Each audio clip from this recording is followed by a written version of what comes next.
Welcome back to my channel guys. Mau tahu berita bola hari ini dan analisa beritanya? Semuanya hanya di Rosa Bola. Heavy rain comes suddenly and thunder almost shockingly.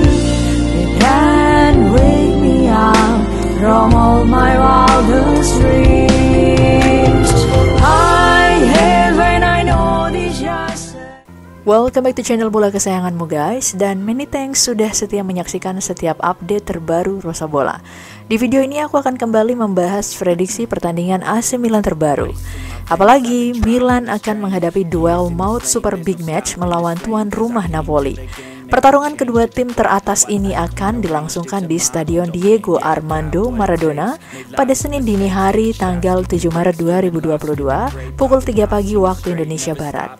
Ingat ya guys, mulai set alarm kalian.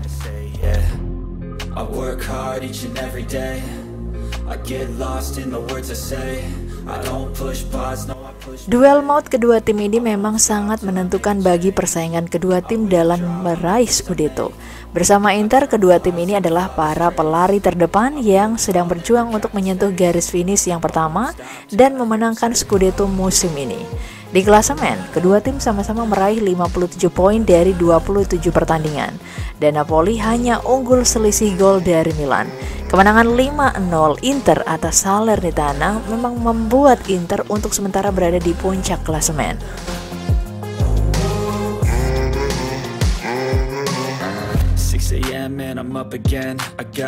Pertandingan melawan Napoli sejatinya juga menjadi ajang balas dendam bagi Milan. Kita tentu masih ingat pertemuan putaran pertama lalu di mana Milan kalah menyakitkan 0-1 atas Napoli di San Siro.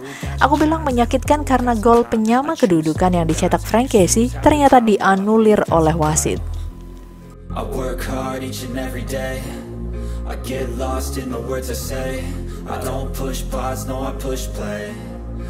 Memang, mengalahkan Napoli di kandangnya tentu bukan pekerjaan yang mudah bagi skuadra Il Rossoneri.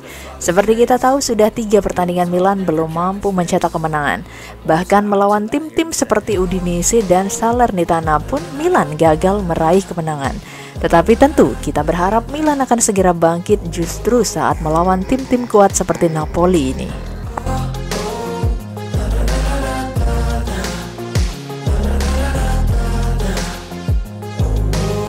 Jalan Milan semakin menantang karena 2 pemain inti Milan diprediksi akan absen di pertandingan super penting ini.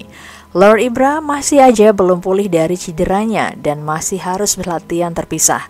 Harus diakui faktor umur juga sangat memegang peranan dalam kecepatan pemulihan pemain. Semakin tuir ya, semakin lama sembuhnya. Sementara Il Capitano Romagnoli juga harus menepi karena cedera otot saat pertandingan Coppa Italia.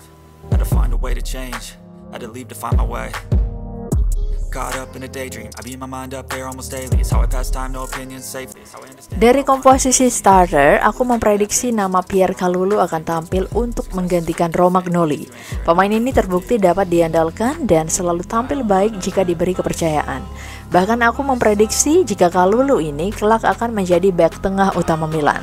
Hal ini akan sangat menarik karena Milan kelak akan punya trio Prancis di lini belakang yang terdiri dari Maignan, Theo Hernandez, dan Kalulu sendiri.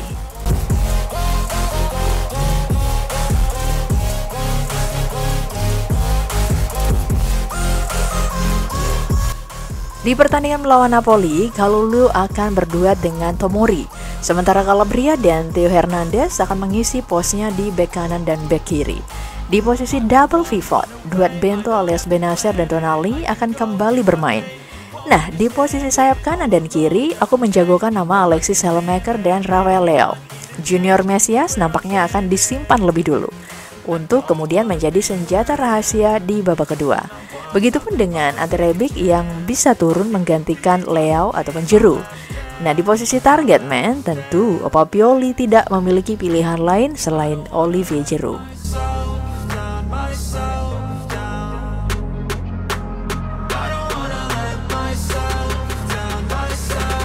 Lalu, siapakah yang mengisi pos gelandang serang? Opa Pioli nampaknya akan kembali menempatkan Frank Kessie di posisi ini. Terdapat tren jika Milan menghadapi tim-tim kuat, maka Opa Pioli akan menurunkan Kessie, Bennacer, dan Tonali secara bersamaan. Hal ini nampaknya akan terjadi lagi, apalagi Napoli memang memiliki lini tengah yang solid dan kreatif. Barulah setelah Milan mampu mengendalikan situasi, nama Brahim Diaz akan diturunkan di babak kedua. Sejauh ini Diaz ini tampil relatif baik ketika diturunkan sebagai super sub.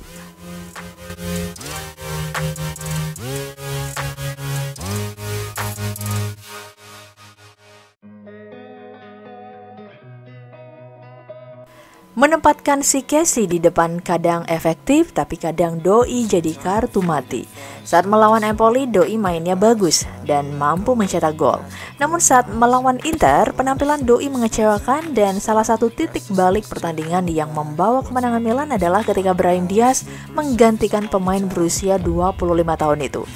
Moga aja nih Doi tampil gacor di musim terakhirnya bersama Milan ya. There's something that'll have what you need, what you need. We're broken, it's tragic. Lalu bagaimana dengan Napoli? Tim ini memang masih berada dalam tren positif walau baru saja dikalahkan Barcelona. Di Serie A, Napoli belum terkalahkan dalam 8 pertandingan terakhirnya. Oh ya, tim ini juga menjadi tim yang paling sedikit kebobolan musim ini dan baru bobol 19 kali. Hal ini tentu menjadi tantangan bagi lini serang AC Milan yang terlihat kurang kreatif di 3 pertandingan terakhir. Nama Lorenzo Insigne juga harus sangat diwaspadai guys. Beberapa kali inisiatif serangan dilakukan oleh bintang timnas Italia ini. Moga aja Davide Calabria dapat mencegat pergerakan pemain ini ya.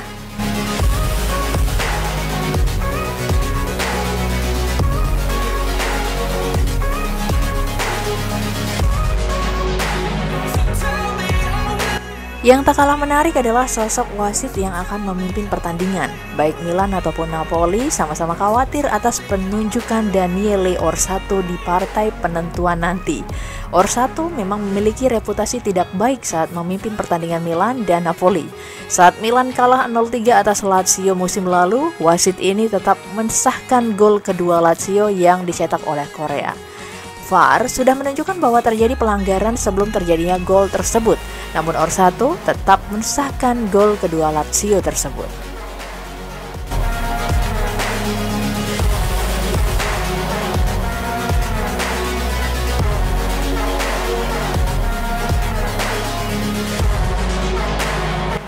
Bagi Napoli, wasit ini bahkan menjadi musuh akibat keputusan kontroversialnya saat pertandingan Inter versus Juventus. Saat itu Miralem Pjanic tidak mendapatkan kartu kuning kedua setelah duel udara dengan Rafinha. Juventus memastikan kemenangan 3-2, mencetak 2 gol yang mencurigakan di akhir pertandingan di San Siro. Napoli kalah 3-0 di Florence pada hari berikutnya, dengan Maurizio Sarri mengatakan bahwa Napoli telah kalah dalam pertandingan di hotel mereka pada malam sebelumnya.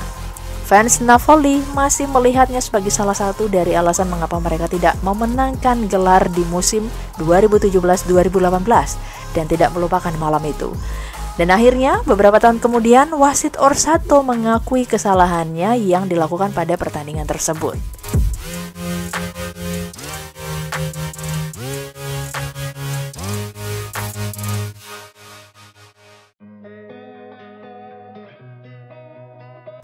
Bagiku pribadi, Milan tentu masih sangat berpeluang besar mengalahkan Napoli di kandangnya.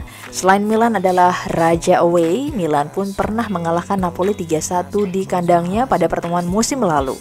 So, nggak ada alasan untuk gentar di pertandingan ini ya.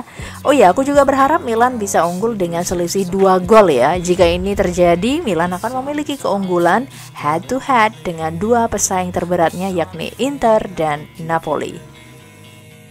There's something that'll have what you need, what you need. We're broken, it's tragic, we're not all elastic, but maybe I think that's all for today guys. Semoga AC Milan back to winning ways dan kemenangan atas Napoli akan memperbesar peluang Milan meraih Scudetto musim ini. Oh ya, jika kalian punya info lain soal pertandingan ini, silakan ya komen di kolom komentar. Selamat menyaksikan pertandingan AC Milan dan nantikan beritanya di channel bola kesayanganmu ini.